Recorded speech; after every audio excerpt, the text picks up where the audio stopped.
All right, welcome everyone. We're going to be starting with Chapter 1, Becoming a Cyber Defender. Now, this isn't just another IT class where we learn to fix printers. This is a defense class. Our world is a connected battlefield, and really, malicious actors are constantly trying to break in, steal data, and disrupt everyone's lives. Now, our mission is going to start right here. We're going to learn how to protect the digital castle and become the guards of our digital world. So here's going to be our roadmap for today. We're going to learn about four main objectives. First, we're going to explain the proactive mindset of a cybersecurity defender versus a reactive one. Now, this is going to be the difference between waiting for a fire and preventing one. Secondly, we're going to talk about the CIA triad. This is where the confidentiality, integrity, and availability comes back. These are going to be the three pillars that holds up everything that we do. Third, we're going to identify terms like assets, threats, vulnerabilities, exploits, and attacks. And you need to know the language to fight the battle. Finally, we're going to learn a little bit more about risk management and the four ways that we treat risk as cyber defense analysts. We're going to avoid, mitigate, transfer, or accept risk. Now, to understand our role, I want you to imagine that your organization's network as a medieval castle. Inside are the treasures for your data, the royalty, otherwise our executives, and then our citizens, the employees themselves.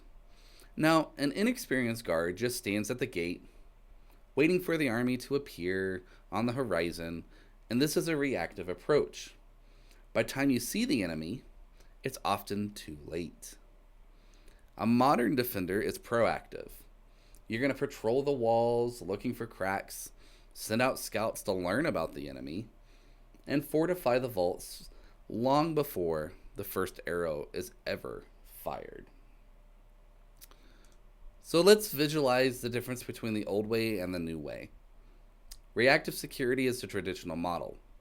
It's manual, it's slow, it relies on humans scrambling to fix things after they break. It's constantly mopping up a flooded room without fixing the leaky pipe. Now, proactive security is the modern standard. It's AI driven, real time, and smart. We use automated threat detection tools to neutralize threats instantly, often before a human analyst ever even sees them. So let's break this shift down a little further. Remember, the reactive security is the firefighter.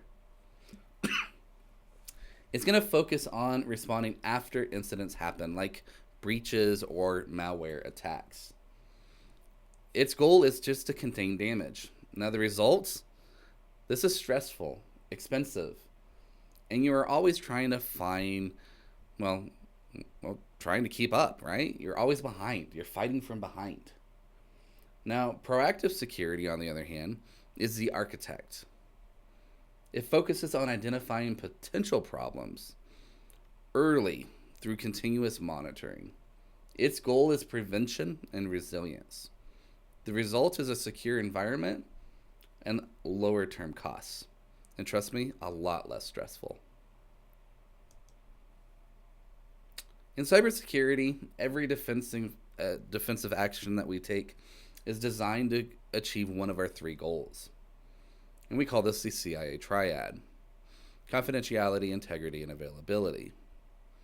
Now think of these three pillars of cybersecurity, and this is our job, is to balance these three goals based on our organizational needs.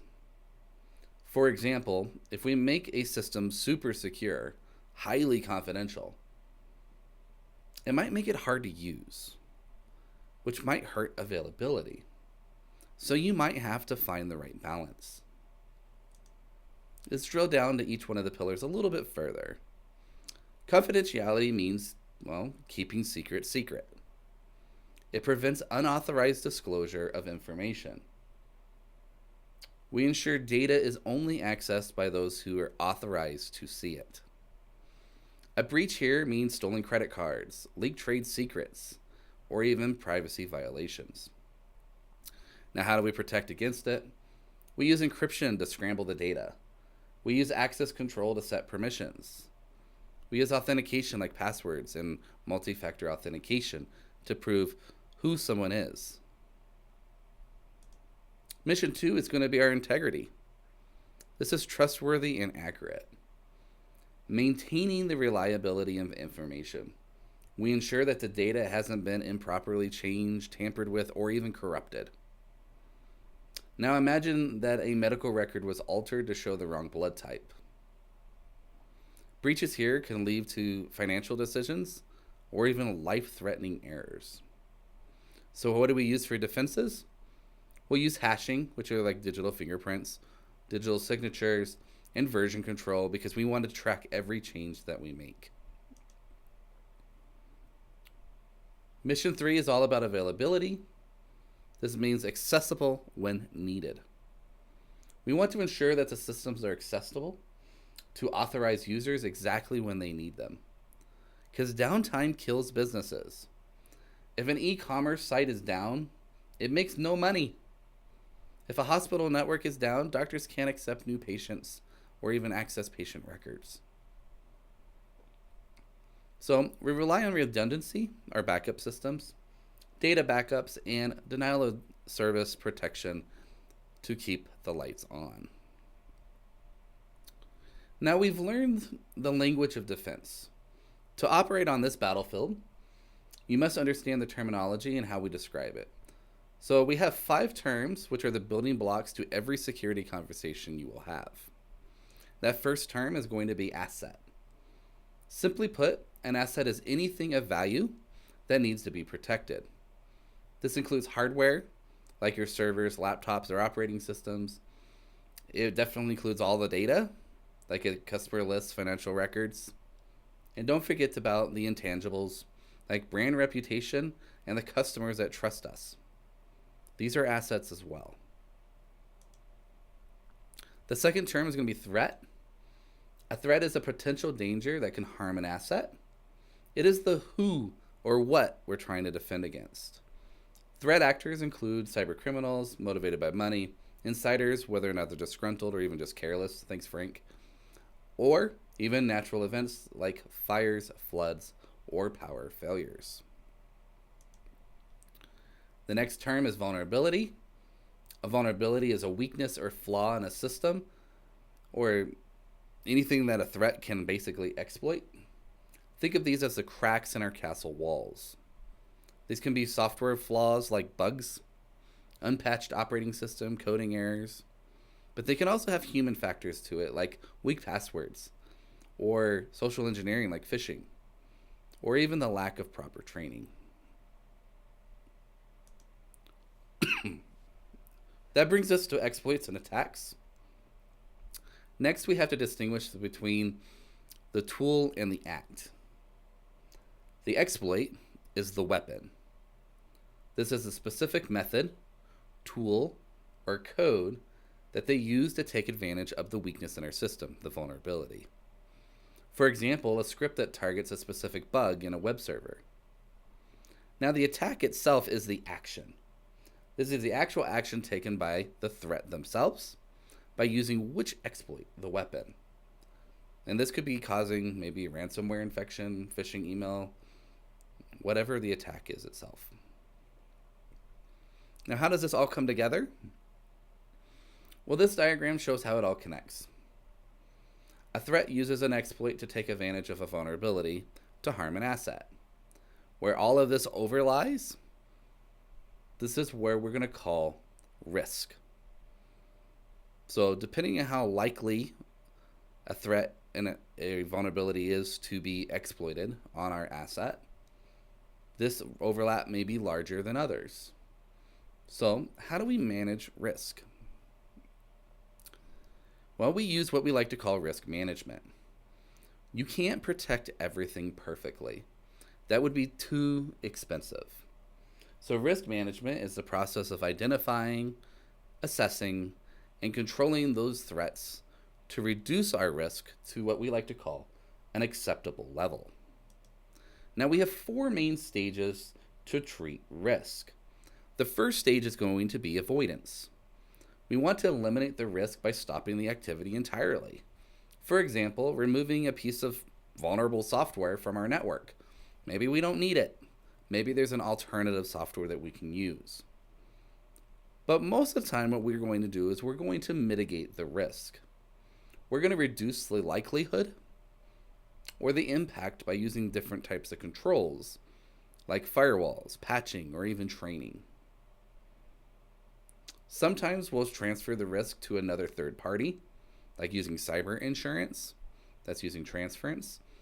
And a good example of this is you do this every day when you drive a car. You don't take the risk by driving the car. You buy car insurance so that way if you are in a car wreck, you take a little bit of risk by paying your deductible, and the car insurance company takes the rest of the risk. That's transferring the risk. Lastly, we can have acceptance. We can acknowledge the risk and do nothing. We do this when the cost is going to be more than the asset itself. Maybe to protect it would cost us too much. Sometimes we'll just accept the risk. So let's look at a real world case study to see this in action. In your book, you'll read something called the Unpatched Bakery. A local bakery had a website for online orders. It's a critical asset. It had a known flaw, a vulnerability. A patch was available, but the owner was too busy to install it. So a threat, a cyber criminal, scanned the internet, found the flaw, and used an exploit. The attack, they launched some ransomware. They encrypted all the order files. Now the business halted, and they were forced to pay a ransom. This is an example of, well, we know of a weakness, we know that it is vulnerable, but if we don't act upon it, it may be exploited. So what went wrong here? Well, failure to mitigate. The bakery failed to use risk mitigation. A simple software update, a patch, would have closed that vulnerability and prevented the attack entirely. So the availability impact, well, it destroyed the availability of their data because they had no backups. They had no way to recover operations without paying the criminal. All right, now we're going to move from theory to practice with our first hands-on lab. And so this is one of the things I need you to do is going to be doing the asset and threat brainstorm. You're going to create a step. You're going to step in as a security intern, okay? So here's your instructions. You're going to choose an organization you know well, like your school, library, coffee shop, whatever it may be. List 5 critical assets. For each one, analyze the impact if confidentiality, integrity, or availability were lost. Brainstorm 2 to 3 threats for each asset.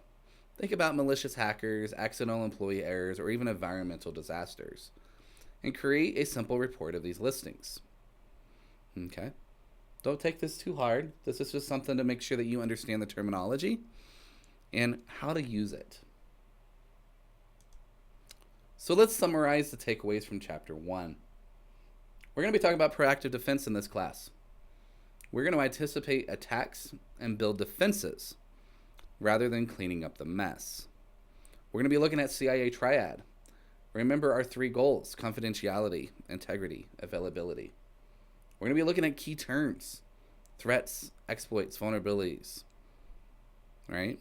And these are things that can harm our assets.